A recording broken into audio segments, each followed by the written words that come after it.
pagluluto. Mamaya na po yung finished product kung kakain na. Nire-ready lang po ito guys. Magmimirinda tayo mamaya pag naluto na. Kaya part 1 pa lang po ito. Yung nakikita nyo. Kung yung binigyan natin, kung po isa-isa, dandahan. Masarap po ito. Naka-ready na. Yan po yung gulay.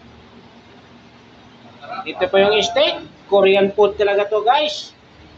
Oh. Korean food pero Pinoy ang kakain.